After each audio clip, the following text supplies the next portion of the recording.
여러분 안녕하십니까. 곤덱TV는 오늘 새천년카를 찾았습니다. 차를 고치는 목적도 있지만 이 회사가 그동안 얼마나 성장했나 김선호 대표를 만나서 그 얘기도 들어보고 또 마침 새로운 비즈니스 모델이 완성이 됐다고 해서 그에 관한 브리핑도 듣고 제가 도울 수 있는 길이 무엇인가 한번 찾아보기 위해서 만났습니다. 단순한 회사 소개가 아닙니다.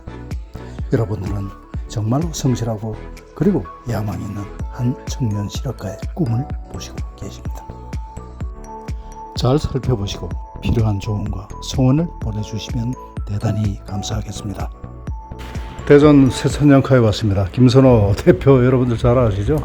우리 산막스크래드 여러분 오셨고 또 저희 또 멘티이기도 하고 저는 하여튼 이 새천년카가 이 성장해 나가는 모습을 보는 것 자체가 내가 참 기쁩니다. 그런데 새로운 어떤 이 비즈니스 모델을 또 개발을 해서 지금 IR을 지금 준비를 하고 있다고 그래요.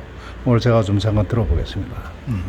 나중에 이 파일은 나한테 좀 주고. 네, 알겠습니다. 계속해서 설명해 주세요. 예, 그래서 저희 핵심 가치가 이제 시간적인 부분 그리고 위치기 바쁜 사람들, 바쁜 사람들을 위한 시간적인 부분을 해결해주기 위해서 이런 서비스를 하겠다라는 거고 그리고 자동차 정비라고 하면 좀 불신의 문제가 크기 때문에 그런 문제들을 해결하는 거 그렇지. 데이터를 활용해서 특정 차종들이 추후에는 뭐가 좀 자주 고장이 나게 되는 것까지 이렇게 예측 예방할 수 있다 이런 걸 보여주고 싶었고요. 시장 현황은 그러니까 제일 중요한 건 그런 것 같습니다. 그러니까 국내 자동차 정비 시장만 해도 약 100조 원 정도의 시장을 갖고 있고요. 이 중에서 이제 대한민국의 자동차 전문 정비업이라고 하는 일반 정비업체가 약 한 4만 개 정도 있습니다. 정확하게는 한 3만 8천 개가 정도 되고요. 그래서 현재 이렇게 시장 구조가 되어 있고, 근데 여전히 전기차로 늘어난다고는 하지만 그래도 내수 시장에서의 내연기관이 차지하는 비중은 여전히 높기 때문에 충분히 시장의 규모나 가치가 있다라고 판단을 할 수 있었고요. 그 자동차 정비 산업이라고 하면 보통 이제 특징이 전통적 서비스업이다라는 인식이 강해가지고 제일 큰 문제점이 최근에 두드러지는 게 노령화된 정비사들이 되게 많거든요. 그러니까 나이 드신 분들이 많고 그리고 정비사를 꿈꾸는 청년들은 되게 많이 감소를 했고 그러니까 3D 업이라는 이유 때문에 그러니까 이런 문제들이 생기니까 점점 이제 자동차 정비사 수도 급격하게 줄었고 그 결과 제일 문제가 이제 차를 고쳤는데 정비업체에 갔는데 다시 오진이 난다거나 또는 정비 불량 사고가 있다거나 하는 경우도 종종 발생을 하고 있는 상황에서 이 문제를 좀 어떻게 해결할까 그러면서 이 좀 더 소비자 관점과 정비소 관점에서 이 문제점을 확인해 보면 소비자 관점에서는 어떻게 하면은 정비소를 신뢰할 수 있을까라는 그렇지, 그게 가장 큰 문제지. 네, 그게 제일 큰 것 같아요. 그 다음에 두 번째가 내가 낸 정비비가 정말 합당한지 그렇지. 이게 좀 답답한 부분인 거고 세 번째는 정비소 가면 너무 많이 기다려야 되거든요. 오케이. 그러니까 너무 기다리는 시간도 길고 늘 그 로테이션이 빨리 되지 않는 부분들 그게 소비자 관점이었고 그 다음에 또 하나는 그 불편해요. 뭔가 이제 이미 비대면 사회에 익숙해진 소비자들 입장에서는 정비소를 찾아간다는 것 자체가 좀 편리하지는 않다라고 느끼는 것 같다고 생각을 했고요. 그래서 이제 정비소 관점에서는 또 어떤 문제가 생겼냐면 뭔가 제대로 일을 했는데도 뭔가 고객들과의 금전적 문제의 트러블이 늘 항상 발생을 해요. 고객 입장에서는 늘 깎으려고만 한다 이런 게 있다 보니까 일부 정비소에서는 막 가격을 좀 더 업해서 부른 다음에 깎을 것까지 생각해서 이런 좀 아직도 문화가 좀 있는 경향도 있고요. 그리고 이제 충분히 우리도 신뢰할 수 있는 어떤 그런 정보를 제공할 수는 없을까? 스스로도 늘 정비소들도 생각을 하거든요. 그래서 다양한 방법들을 사용하고 있는데 이걸 좀 통합적으로 관리할 수는 없을까? 그리고 고객들이 어떻게 하면은 이제 바쁜 스케줄 와중에도 차를 맡기면 차가 몰리게 되면 정비 불량이 막 발생할 수 있단 말이에요. 일이 몰리니까. 그래서 그런 부분들을 좀 해결할 수는 없는지에 대한 부분들. 그리고 정비사들이 정비만 오로지 하고 싶은데 근데 그게 아니라 뭔가 고객을 유치해야 되고 영업 활동. 네, 영업 활동을 하는 게 너무 불편한 거예요. 왜냐면 정비사가 정비만 하고 싶은데 근데 경쟁사들 지금 비교 분석을 해보면요. 이것도 경쟁사가 있어? 네, 근데 유사 경쟁사고 비슷한 거는 아직은 못 본 것 같습니다. 오케이. 그래서 출장을 정비하는 업체를 제일 많이 이제 비교를 많이 하세요. 그러니까 뭐하러 차를 가지고 또 와서 정비를 하냐. 소비자 입장에서 시간 아끼고 내 차 기름값 안 아끼려면 이제 사실 그 갖고 오는 것보단 그냥 가서 해준 게 낫지 않냐. 근데 이제 그때의 문제점은 이제 정비의 한계성이라는 게 있는 거죠. 그렇지. 작업의 한계성이. 그렇지. 근데 이제 갖고 왔을 때는 정밀 진단이라던가 하체 정비라던가 이런 것까지 다 할 수 있다라는 게 정비의 한계성이 없어지는 것이 저희 그 솔루션의 약간 어떤 그 특징이라고 할 수 있는 것 같고요. 픽스닉의 솔루션은 간단합니다. 그러니까 운전자랑 정비소랑 어떻게 매칭을 해줘서 이들이 믿을 수 있고 신뢰할 수 있는 정비를 할 수 있냐. 그리고 고객의 이동 시간을 줄이고 정비 시간을 줄임으로써 고객에게 더 나은 라이프를 제공해주고 싶다라는 게 이제 저희 픽스닉의 솔루션입니다. 그래서 정비 문화의 변화를 이끌어 가려고 지금 현재 하고 있고요. 매장 방문하는 고객 수는 점점 줄어들고 있고 비대면 고객이 점점 증가하고 있다. 비대면 시장은 앞으로 점점 커질 거니 이것을 활용하는 것이 저희 정비 사업에서 해야 되는 핵심 가치인 것 같고요. 픽업 정비를 한다고 해서 달라지는 건 없고요. 다만 추가되는 거는 이제 탁송의 문제가 하나가 들어가고 중간에 뭐 그러면 우리가 고치라고 안 했는데 막 고치는 거 아니야, 그런 건 절대 일어날 수 없고요. 왜냐면 견적서를 우선 발행을 한 후에 고객이 이제 그 허락을 해줬을 때만이 정비가 들어가게 되고 그 후에 이제 다 끝나고 나면 똑같이 명세서와 결제 요청을 하게 됩니다. 명세서를 제공하고 결제 요청을 한 후에 고객이 요청한 장소까지 차를 가져다 드리는 것까지 함으로써 이 모든 일련의 과정이 마치게 됩니다. 자, 하나 퀘스천이, 고객의 입장에서 보면은 디리버리 요것만 빼놓고 보면은 자기가 단골 정비소도 있을 것이고, 그랬을 때 이렇게 했을 때 예를 들어 경제적으로 예를 들어서 A라는 정비소 내가 다니던 데만 10만 원이면 고칠 거를 이렇게 이 서비스를 이용함으로써 조금 비용을 좀 절감할 수 있는 방법도 있나요? 비용적인 건 약간 그게 그런 부분들이 있습니다. 그러니까 예를 들면 일반 정비소들은 사실은 표준 가격이 없습니다. 네, 그러다 보니까 이게 뭐 작업을 하다 보니까 부르는 게 거의 값이 되는 경우도 있고, 네, 근데 이제 저희 같은 경우는 이제 데이터들을 계속 수집을 하면서 만들어진 이제 표준 가격을 가지고 그 제공을 하기 때문에 그거지. 이제 내가 단골로 다니는 데가 정말 적당한 가격인지 이거를 사실은 뭐 비교할 수도 있을 뿐만 아니라 정비소 사장님들도 사실 그게 잘 몰라요. 다른 데는 얼마 받는지도 궁금하시고, 네, 그런 부분들에 대한 정보를 제공할 수 있기 때문에 소비자 상당히 그 투명해지겠네요. 맞습니다. 예, 그런 문제. 투명 거래가 된다. 맞습니다.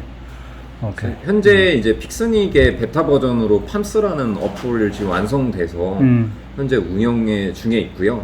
이게 팜스 어플은 이제 소비자가 지금 사용하는 어플이고, 이제 드라이버는 탁송기사가 사용하게 될 어플이고요. 팜스 닥터 같은 경우는 이제 정비업체, 제휴정비업체들이 앞으로 입점하시게 되면 사용할 됩니다. 오케이. 그리고 이제 보통 이제 픽업 정비 델리버리에 대한 후기들을 보면요, 지금 뭐 계속 쌓이고 있는데, 보통 이게 후기들이에요? 네네, 실제 후기들이고 네이버에 쌓이고 있는 후기들이고, 보통 보면 되게 몇 개만 지금 스크랩했는데도 최근까지도 계속해서 올라오고 있고요. 그래서 굉장히 좋은 반응이고, 특히 이게 굉장히 중요하지. 맞습니다. 그 육아를 하는 특히 영유아 젊은 엄마들이 그래. 이렇게 간이 설문을 해봤더니 대면 인터뷰랑 굉장히 높은 호응도가 지금 있었고요. 여성들이 아마 특히 그 선호할 것 같아, 내 생각에도. 우선 믿을 수 있다는 것에 맞습니다. 네. 그게 가장 중요한 것 같고. 예. 그래서 이런 서비스를 통해서 했을 경우 사실 이게 현재 저희 지금 그 모회사였던 이제 세천연카에서 나오고 있는 매출액을 근거로 지금 이제 딜리버리 성장세를 보여드리고 있는 건데요. 이제 저희가 이제 창업을 제가 2014년도에서 실제로 2014년 12월에 했다 보니까 실제 매출은 15년 통계부터 보시면 되고요. 그래. 현재 이제 엄청나게 지금 빠른 속도로 성장을 하고 있고 올해 예상 매출이 한 6억 정도로 보고 있습니다. 그래서 이제 이것도 하나의 지점에서만 일어난 매출이고 저희가 이제 지점이 지금 2개 있는 상황이기 때문에 좀 더 많은 매출이 나지 않을까 이렇게 관측을 할 수 있고요. 현재 그 2021년도에는 대전시에서 전통기업 첨단 지원화 사업으로 선정도 됐었고요. 그리고 올 4월에 베타 서비스를 런칭을 했고 7월 달에는 혁신형 중소기업 방송 광고 지원 사업이라고 해서요. 픽스닉 전송 모델도 계약을 하고 그것도 나중에 하나 보내줘요. 네, 광고도 현재 촬영을 했습니다. 그래서 IPTV에 정확하게 이제 2022년 8월 달부터 이제 방영이 될 예정이고요. 그래서 제 목표는 지금 현재 2022년 12월 전까지는 해가지고 좀 시리즈 A 정도를 투자받는 게 지금 현재 목표로 보고 지금 있습니다. 어때요? 그러면 이렇게 됐을 때 그 제휴 매출이 되겠는데 네, 맞습니다. 그러면은 예를 들어서 전국에 한 1000개의 정비소랑 이게 제휴가 된다.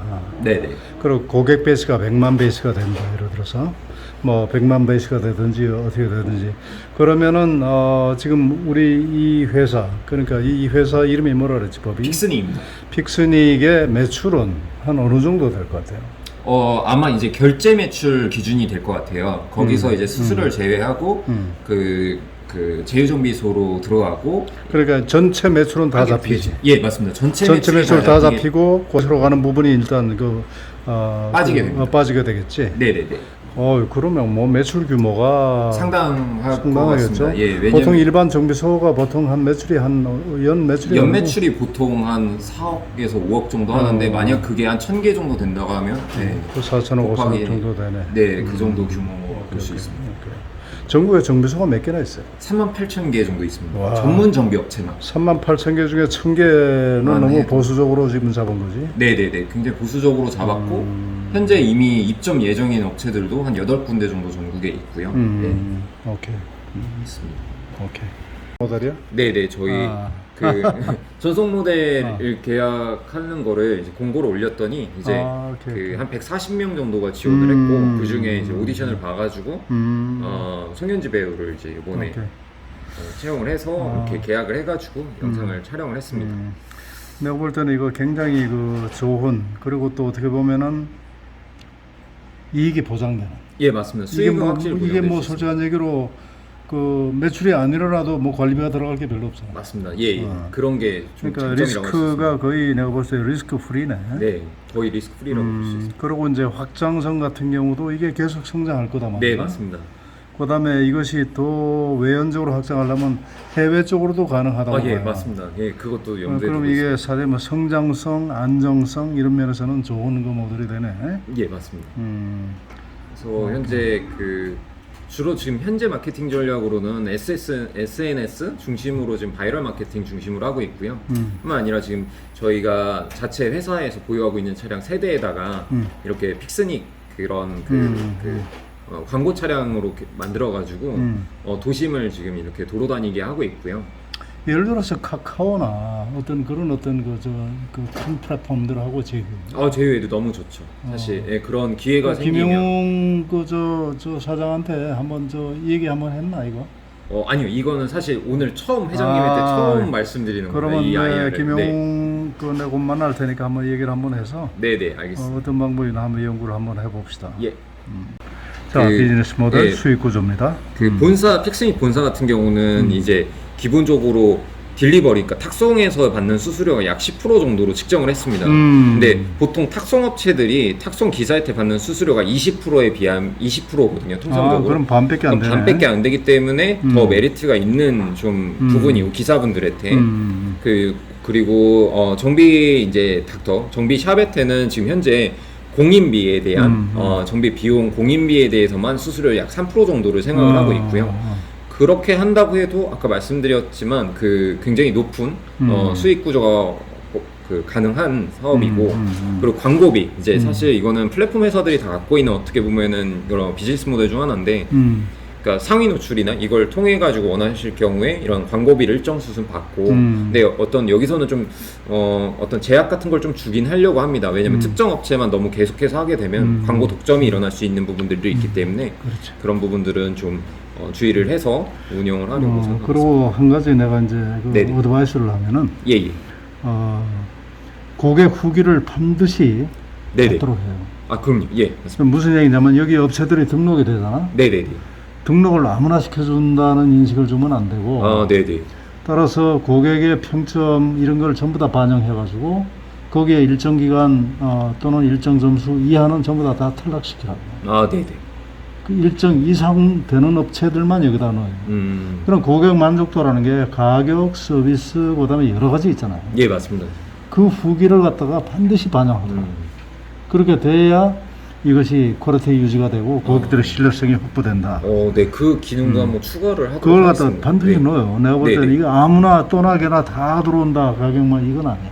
맞습니다. 그래서 뭔가 진입 장벽을 갖다가 우리 픽스닉의 어떤 그 컨트롤러비티를 가지려면은 진입 장벽을 가져야 된다. 네. 그 내용 꼭 추가해가지고 네, 그 오케이. 넥스트에서는 그렇게 만들도록 하겠습니다. 현재 예상하고 있는 이제 만약에 당장 뭐 8월부터 투자가 유치되고 그래서 확장이 만약 가능하다고 했을 때 예상을 그려본 건데요. 김선호 대표의 열정적인 설명은 계속 이어졌습니다. 제가 생각할 때도 대한민국에 차 안 갖고 계신 분들이 없고 또 굉장히 바쁘신 분들이 지금 많이 있습니다. 그래서 정비소까지 직접 차를 몰고 갈 그런 시간적인 여유가 없는 사람들, 또 주부들, 워킹맘들, 직장인들, 아니면 고소득 변호사라든지 의사 선생님이라든지 시간이 돈보다 더 귀중하신 그런 분들이 많이 있지 않습니까? 이렇게 서비스를 하고 가격에 대한 어떤 공정성, 품질에 대한 어떤 공정성 이런 것들이 잘 담보된다면 이 사업은 성공하는 사업이다 이렇게 생각을 합니다. 단기간이기 때문에 그리고 현재 라운드 만약에 이제 투자 유치를 하고 나서 지금 라운드에서 하고 싶은 거는 이제 픽스닉이라는 걸로 서비스명 변경과 개발을 추가 개발 아까 말씀하신 것도 아마 추가를 해야 될 것 같고요. 그리고 지금 조금 부족한 부분들도 사실 있습니다. 뭐 채팅 API 같은 경우도 지금 약간 부족한 부분 중에 하나고 위치 기반 서비스 같은 경우도 사실 탁송 기사가 이동할 때 카카오나 이런 회사들처럼 저희가 위치 이동하고 있는 것들이 나타나줘야 되는데 이게 좀 안 되는 부분들 오케이. 그리고 픽스닉 닥터샵을 좀 빠른 속도로 모집을 하고 싶은 게 저희가 지금 하고 싶은 부분들이고요. 오케이. 네. 김선호 대표의 사업 계획은 탁상 공론이 아니었습니다.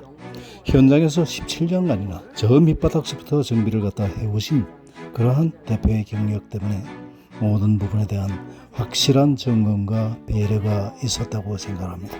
김선호 대표는 성공할 것입니다. 여러분들께서도 많은 관심을 가져주시기 바랍니다. 그리고 한 가지 말씀드릴 것은 제가 며칠 전에 이 대전에 올 때 페이스북에다가 정비를 하는 동안에 나는 무엇하나 하루 왼종일 이런 어떤 글을 올린 적이 있는데 거기에 대해서 제가 그러면 그 시간을 책임지겠습니다 하고 나섰던 저희 패친분이 계십니다. 바로 지금 보고 계신 바로 이분인데요. 이분도 정말 놀라운 분입니다. 나이 38에 하버드 대학교에 진학하겠다고 지금도 공부를 열심히 하시는 분입니다. 여러모로 이번 대전 여행은 참 즐겁고 보람있는 여행이었습니다. 제2부, 3부에서 계속 보내드리겠습니다. 권대욱TV였습니다. 오늘도 행복한 하루 되십시오. 감사합니다.